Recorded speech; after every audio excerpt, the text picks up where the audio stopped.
Tenía que ser la banderita.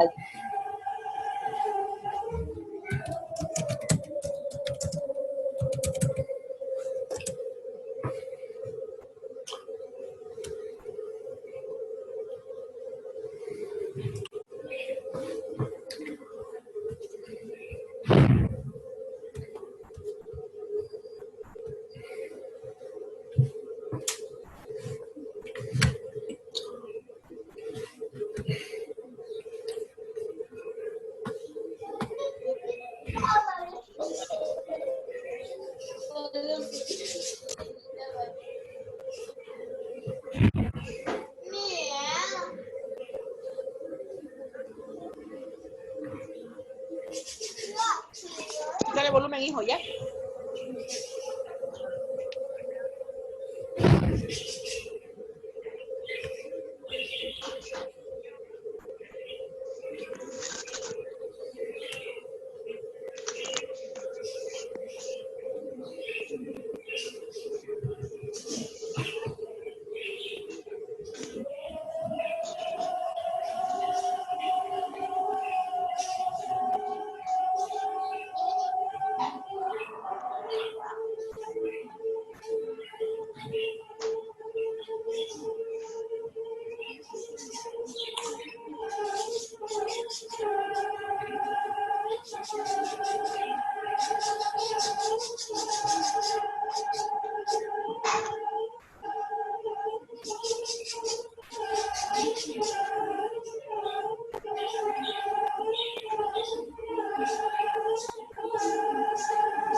Ya.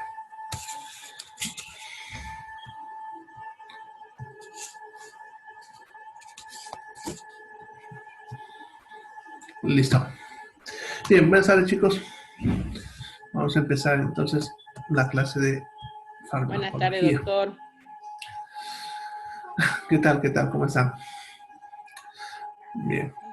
Ojalá hayan tomado su té para que no estén durmiendo. Bien.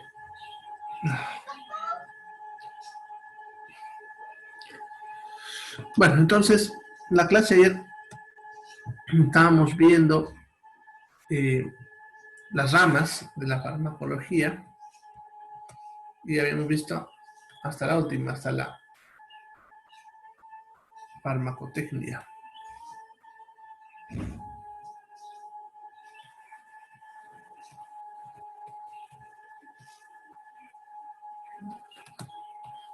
Bien, vamos a empezar hoy hablando del origen de las drogas. ¿Ya?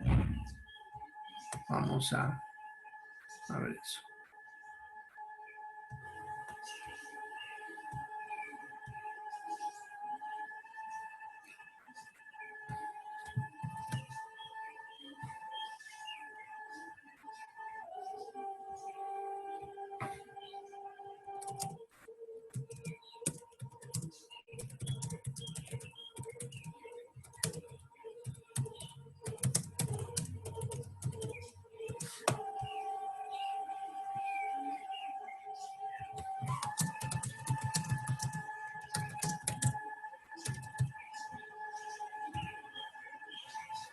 Bien, a ver si mejoró su audio. Ya, los micrófonos están cerrados, todos, así que el ruido viene de un ruido de aquí, de mi micrófono, que es de mi querido vecino escandaloso. Ya, a ver, vamos a ver si ya deja de hacer eso. Creo que es un taladro, una máquina, no sé, algo así. Bien, le he aumentado sí el volumen del micrófono, no sé si así ya me escuchan mejor.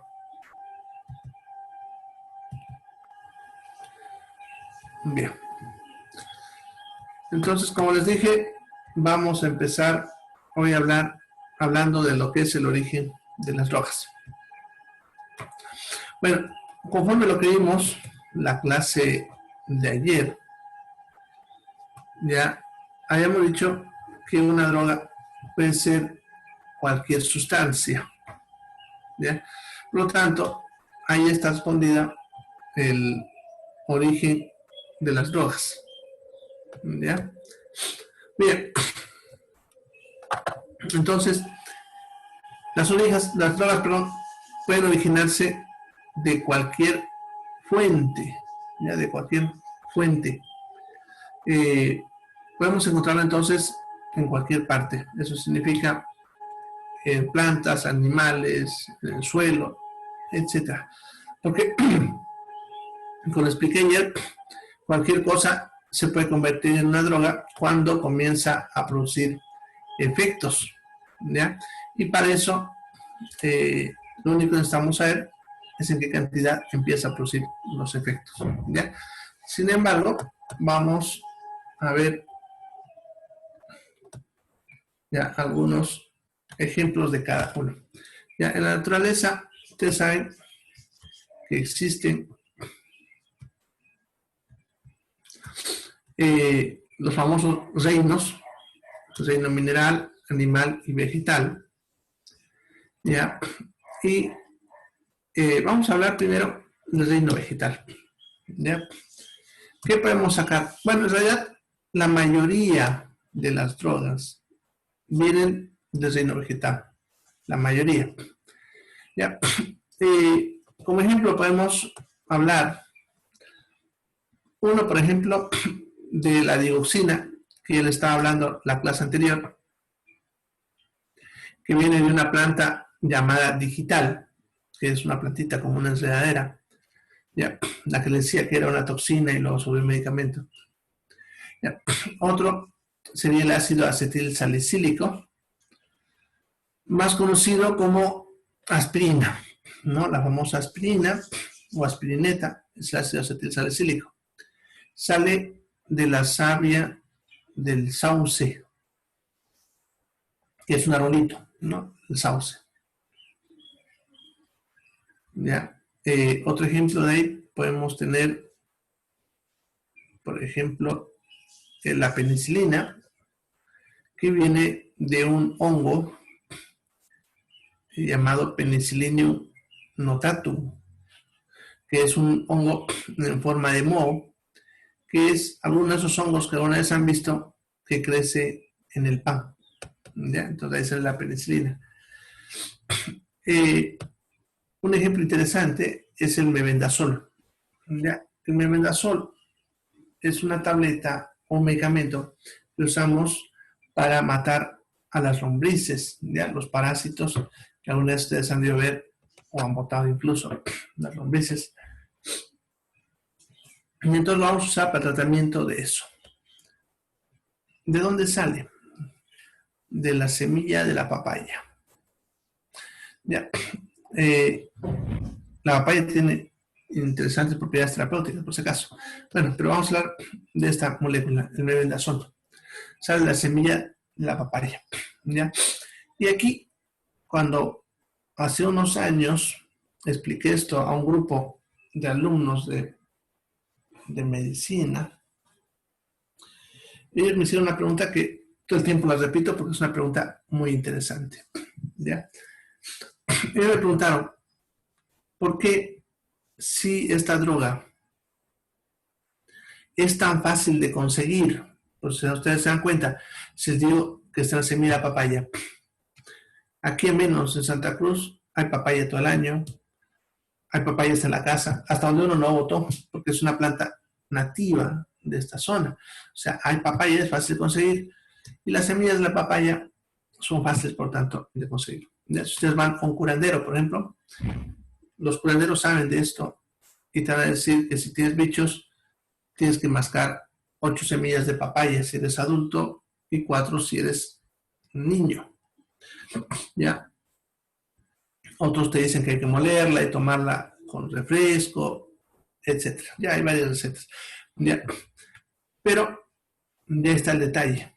Es fácil, de verdad. O sea, si ustedes quisiesen, no necesitan comprar la tableta. Van y consiguen papaya y pueden tomarla y así evitarían los bichos. Y entonces, ¿por qué nosotros como médicos tenemos que decirle al paciente que tome en tabletas o en jarabe? ¿Ya?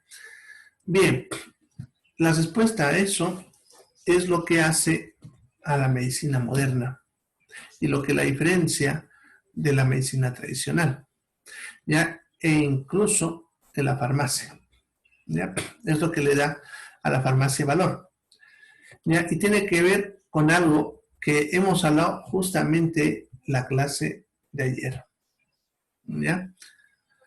Bien, sucede que la naturaleza no te provee la cantidad precisa de sustancias, ¿no? Y esa es la clave.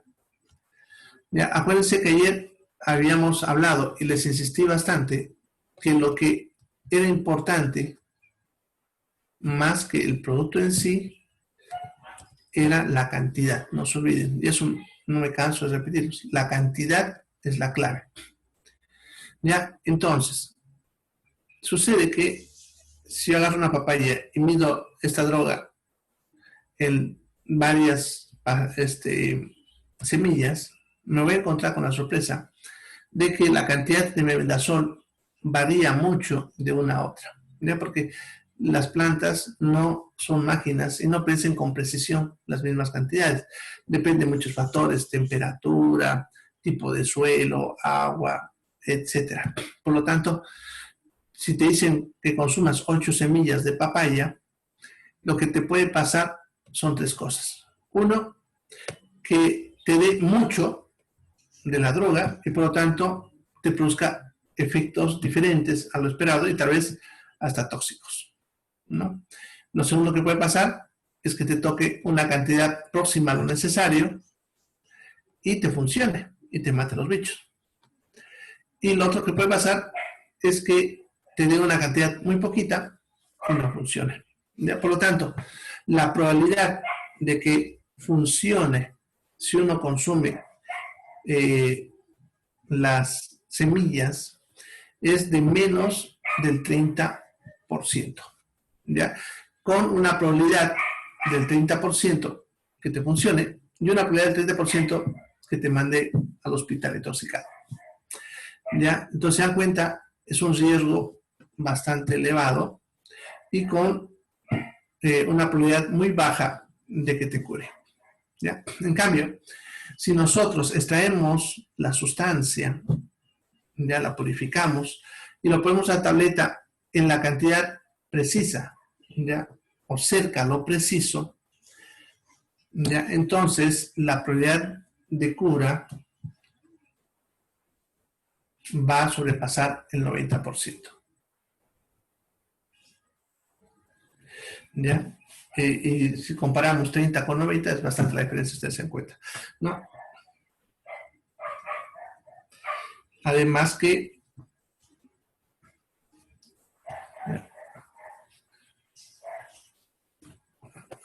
al dar la cantidad precisa, reducimos bastante la probabilidad de que tengas efectos adversos o tóxicos.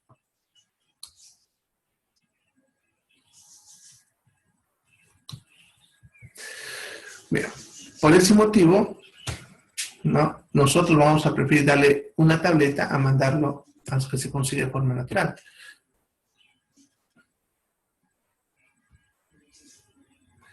Ya, miren, hay una planta que se llama paico, también le llaman cerere, ¿ya? Y ahí no me acuerdo ese nombre. Caré, el caré. Ya es la misma planta por si acaso, solamente que depende del lugar le llaman diferente. Esta planta se la usa para aliviar los cólicos y sí funciona, porque tiene una de las drogas que vamos a ver cuando veamos antiespasmódicos que sirve para los cólicos.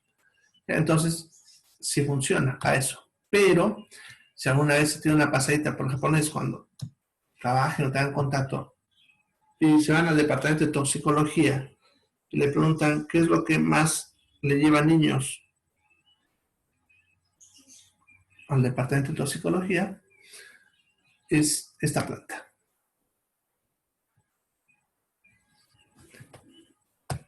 ¿Ya? Lo que pasa es que a veces, cuando hay cólicos, le dicen a los padres que para un adulto son 3 hojas y por niño es una hojita, el mate. ¿Ya? Y les dan ese mate. Y en algunos niños le funciona. ¿Ya? Pero en otros, pues, me los manda al hospital, ¿no? No los mata, por si acaso, pero los pone suficiente mal como para que tengamos que internarlos 1 o 2 días. Entonces, por eso es mejor dar, si se dan cuenta, en cantidades controladas.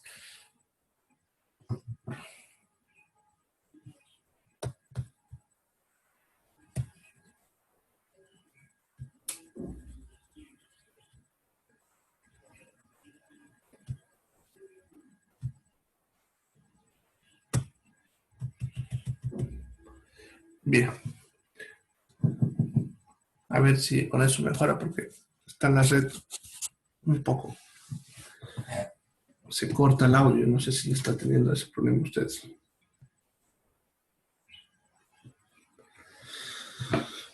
Bueno, entonces como decía, esa plantita es la que más niños nos manda al hospital. ¿Ya? ¿Ya? Bueno, entonces, por ese motivo es mejor darle en gotitas, así no lo estamos mandando al hospital. ¿Ya? Entonces, esa es la diferencia entre lo que es la medicina convencional y tradicional, porque la medicina convencional tampoco se olvida de lo tradicional, simplemente que lo que hace es hacer que lo que funciona ya sea más eficiente, ¿ya? Y así también se reduce el riesgo de que sufran eventos adversos, porque si ustedes se dan cuenta, funciona, pero también hay mucha probabilidad de que cause daño, ¿ya? Entonces, para reducir eso, la probabilidad de que cause daño y mejorar la probabilidad de que responda al tratamiento, entonces por eso hay que ser más precisos en la cantidad. Y por eso lo que les decía incluso la farmacia, ya que la calidad de la farmacia y el sentido en realidad del farmacéutico es que te garanticen que tengan la cantidad lo más preciso posible. Si ustedes se preguntan a veces por qué los costos de algunos medicamentos, ¿ya? Y justamente en esto el COVID ha salido bastante de eso. ¿Ya? Por ejemplo, la citromicina es una droga que ustedes pueden encontrar la tableta hasta en 2 pesos, la de la marca hindú, ¿ya? Pero de esa misma citromicina, en marca nacional, la van a encontrar entre 10 y 25 bolivianos, dependiendo de la industria. Y de marcas internacionales, la van a encontrar entre 40 hasta 100 bolivianos la tableta. Entonces la gente a veces dice, ¿por qué tan caro? ¿No? Sí, porque esta 100 sí la encontramos a 2 pesos. ¿Ya? Y el detalle está en lo que estamos hablando ahorita. Una industria farmacéutica que te está cobrando más caro es porque te está dando más garantía de que la cantidad que te está poniendo en la tableta es lo más preciso posible. El factor de error es mínimo. En cambio, las industrias que te están dando un precio más bajo no te dan esa garantía. Ya, por ejemplo, la tableta de la citromicina es de 500 miligramos. ¿Ya? Y nosotros le llamamos factor de error a lo que pudiese variar, ¿no? Entonces, si la tableta de citromicina tiene 500 miligramos, decimos que el factor de error es de 0,001, eso significa que puede haber 500 miligramos, 0,001, ¿no? O 499,999, ¿no? Del medicamento. En otras palabras, se dan cuenta, la cantidad que puede fallar es muy, muy pequeñita. En cambio, las industrias que no hacen controles de calidad te pueden fallar bastante. Y a veces las fallas son bastante grandes. Te van a decir de 500 miligramos, más menos 20, más menos 50. Eso significa que no hay exactamente 500 miligramos en la tableta, sino puede haber 520 o puede estar 480, ¿sí? ¿Ya? Porque es imposible que ustedes tengan en ninguna industria que todas las tabletas tengan exactamente la misma cantidad. Varían. Y entonces, cuanto más preciso te da el producto, obviamente el efecto es más garantizado. ¿Ya? El problema es que para más precisión necesitas más inversión, ¿ya? Y necesitas controles de calidad. Y por eso van a ver que los productos a veces son más caros y otros más baratos. Y por eso van a ver que los médicos dicen, yo confío en esta marca, en esta no. Es porque ya conocemos que pueden haber mayor factor de error en uno que en el otro. ¿Ya? Y esa es la garantía que te da la farmacia. ¿Ya? Porque si no, nosotros simplemente le damos a los pacientes que vayan, se busquen la plantita por ahí, no estaríamos mandando a la farmacia, si se dan cuenta. ¿Ya? Bien, a ver, ¿cuánto es la cantidad? ¿De qué estás preguntando, Amaris? ¿De las semillas de papaya o del paico? Y de las semillas de la papaya te suelen recomendar para el adulto 8 semillas, ¿ya? Que las muelen, las masquen como quieran.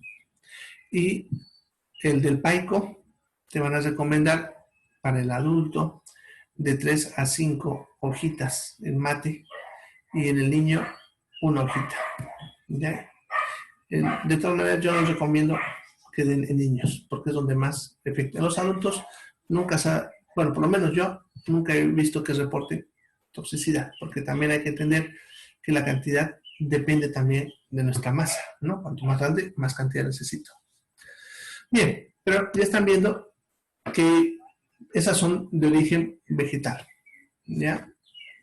Del reino animal, ¿qué podemos tener? Del reino animal, tal vez el mejor ejemplo es la insulina, ¿ya?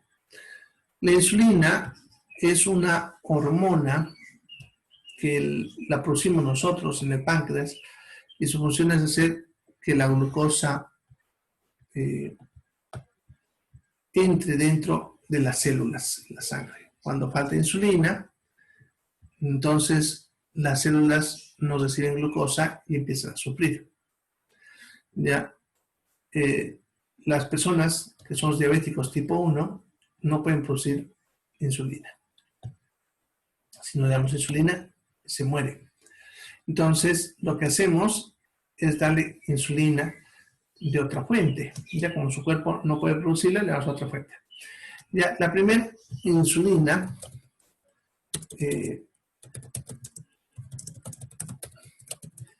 se la obtiene del páncreas seco del cerdo. ¿Ya? Porque sucede que cualquier animal en su páncreas también produce insulina. Solamente que la insulina, si no es la misma molécula, va a variar de una especie a otra. Y la que más se parece a la del ser humano es la del cerdo. ¿Ya? Incluso antes de que se descubra esto, ya se usaba el páncreas seco y molido del cerdo ya para los pacientes diabéticos. ¿Ya? Entonces se empieza a producir, estamos hablando ya de hace bastante tiempo, principios del siglo XX, 1920 y algo, 21 creo, ya cuando empiezan a sacar insulina del páncreas de los animales y como es la de cerdo que más se parece, empiezan a producirla. ¿Ya? Esa insulina, la insulina porcina que se le llamó, se le empezó a producir y a usar en humanos y funcionó bastante bien, prolongando la vida de los diabéticos. Porque antes de la producción de insulina, los diabéticos generalmente fallecían rápidamente, los tipo 1. ¿Ya? Realmente se les diagnosticaba y morían en los siguientes días. ¿Ya? Bueno, la cosa es que esta insulina viene del cerdo, pero no es la misma del ser humano. Por lo tanto, también produce ciertos efectos incómodos. ¿Ya? Ahora, hace unos años atrás, ¿ya? Una industria, Humalog, que se llama, que produce insulinas, ¿ya? Modifica genéticamente a una bacteria, que es la bacteria llamada Escherichia coli, y le pone los genes del ser humano que codifican esta proteína, ¿ya? Al hacer eso, consiguen que la bacteria empiece a fabricar ya insulina de la misma que el ser humano, ya no la porcina, ¿ya? Esa se llama recombinante humana. Ahorita, pues la que usamos, recientemente nomás empezó a bajar bastante su precio y ahora ya es más accesible, porque antes todavía usábamos tanto la porcina como esta, y la porcina la usábamos porque era más barata, ¿no? Pero ahora, con la tecnología, se está produciendo insulina recombinante, que es la misma del ser humano, ¿ya? Pero independientemente de las dos fuentes que les acabo de explicar, sigue siendo del reino animal, ¿ya? La insulina, ¿listo? Ya también lo sacamos de ahí. Otro es el suero antiofídico. Ya no sé si saben para qué sirve. ¿El suero qué dijo, doctor? ¿Qué cosa? ¿El suero qué dijo? Antiofídico. Ay, gracias. Ya. El suero antiofídico es el que se usa para neutralizar el veneno de las víboras. Ya lo usamos cuando una persona ha sido mordida por una víbora y le metió suficiente veneno que pudiese producir la muerte de la persona. ¿Ya? Entonces, para eso lo que se hace es lo siguiente. Se consiguen las víboras que producen veneno. Ya hay expertos que se dedican a eso. Una vez que capturan la víbora, le sacan el veneno, que no sé, una vez han visto en algún documental cómo le sacan el veneno. Para eso le hacen morder a la víbora un tipo vasito. Ya les mostraría ahorita en YouTube, pero está la red está muy lenta. Si les muestro se va a poner pesadísimo. ¿Ya? Bien, entonces le sacan el veneno a la víbora. Una vez que le sacan ese veneno, lo diluyen, porque no se olviden que en cualquier sustancia lo que importa es la cantidad, no se olviden. Ya entonces, al diluirla, ya dejan de hacerla peligrosa y se la colocan al caballo. ¿Ya? El caballo lo usan porque tiene una resistencia más natural al veneno de las víboras, ¿ya? Y como tiene mayor masa, puede soportar mayores cantidades, ¿no? Entonces, se le coloca una cantidad al caballo, se lo deja una semana, a la otra semana se le aumenta la dosis y luego a la otra semana se le vuelve a aumentar, así. Ya entonces se le va aumentando de a poco el veneno. Y lo que va a pasar en el cuerpo del caballo es que el cuerpo del caballo va a empezar a fabricar anticuerpos que neutralizan el veneno de la víbora. ¿Ya? Cuando se alcanza un punto en que ese cuerpo del caballo está produciendo gran cantidad de anticuerpos, se le saca sangre, así como cuando nos saca a nosotros para la transfusión una pequeña cantidad. El caballo le sacan cerca de 800 ml, ¿ya? Pero él también tiene mucha más cantidad de sangre, ¿no? Una vez que le sacan esa sangre, lo dejan descansar un tiempo y luego vuelven a repetir el proceso, ¿ya? Pero esa sangre es lo que tiene lo que queremos. Ya de esa sangre se la deja que se coagule y al coagularse se va a separar del el suero de los glóbulos rojos, ¿no? Se hace un coágulo y se forma un coágulo y encima queda el suero. Y en ese suero es donde se encuentran los anticuerpos. Ahora, se hace un proceso de purificado para tratar de sacar otras moléculas que no son las que queremos, ya así reducimos el daño, ¿no? Pero al final, lo que se le coloca al paciente es suero de caballo. ¿Ya se acuerda? Claro que para cada víbora hay que hacer su propio suero antiofídico, ¿no? Por eso es una industria en la cual se hace esto con todas las víboras que se pueda, ¿ya? Bien, pero viene el suero de caballo. Parecido a eso, se hace el suero antitetánico, que no es lo mismo que la vacuna, por si acaso, el suero antirrábico, etcétera, ¿ya? Muchas otras sustancias, ¿ya? Pero son de reino animal, ¿ya? Bien, ¿qué diferencia entre insulina lechosa y cristalina? Bueno, el tiempo de duración en el cuerpo. La insulina cristalina es de acción rápida y de corta duración. Realmente inicia su acción entre los 5 y los 10 minutos y puede durar hasta 4 horas. En cambio, la lechosa tarda en empezar por lo menos 30 a 60 minutos y puede durar en el cuerpo de 12 a 24 horas. ¿Ya? Entonces, es la diferencia. De todas maneras, hay un tema donde vamos a hablar solamente de insulina. Ya más adelante. Bien, entonces, eso sería el reino animal. Ya vamos a ver el reino mineral. ¿Qué podemos encontrar del reino mineral? ¿Ya? Del reino mineral, uno bien conocido es el sulfato ferroso. ¿Ya? El sulfato ferroso. ¿Ya? El sulfato ferroso es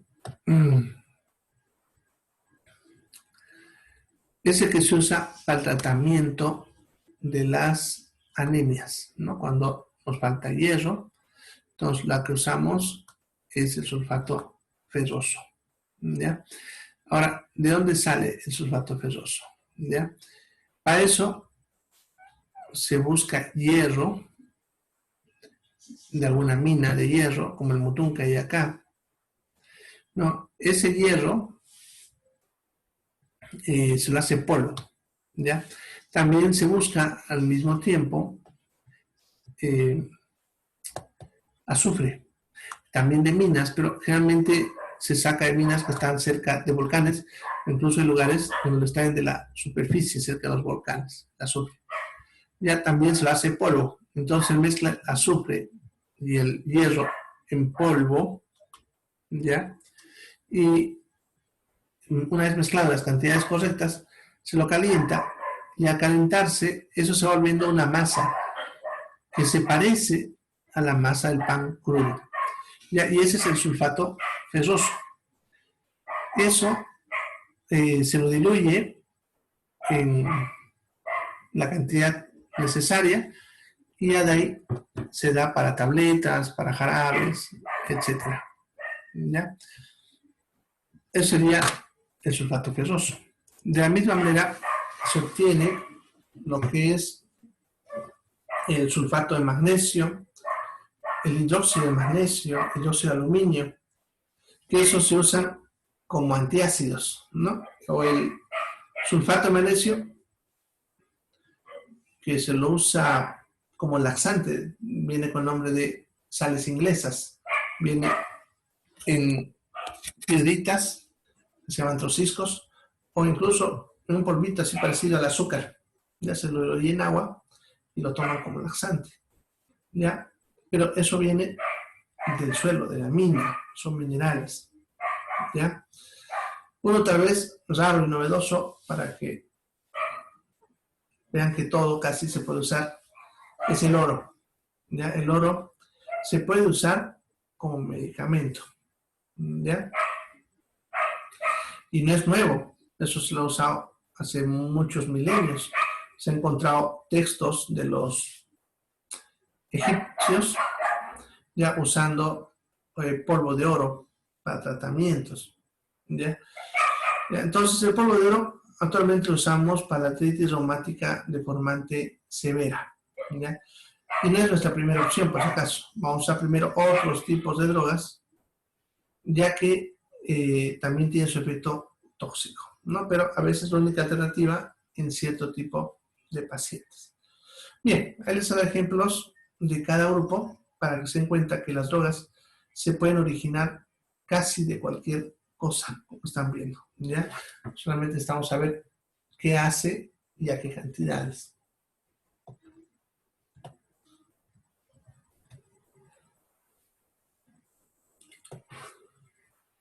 Bien, veremos qué pasa cuando combinamos las drogas. Ya, por si acaso, se va a cortar en 1 minuto y medio. Ya saben, se corta y se van al otro enlace. Entonces, cuando combinamos 2 o más drogas, puede que el efecto que yo quiera observar no llegue a observarlo, ¿ya? O tal vez un efecto sea diferente a lo que yo esperaba que pase. Eso es porque a veces las drogas, entre ellas, podemos decir, se pueden obstaculizar si ustedes quieren, ¿ya? Se pueden neutralizar, le pueden aumentar la potencia, etc. Entonces, ya es importante conocer qué combinaciones pueden ser útiles y cuáles no. Ya, ahora, cuando combinamos las 2 drogas, vamos a tener 2 efectos. El primero sería el sinergismo. Ya, el sinergismo es cuando la potencia de una droga se aumenta por la acción de otra. ¿Ya?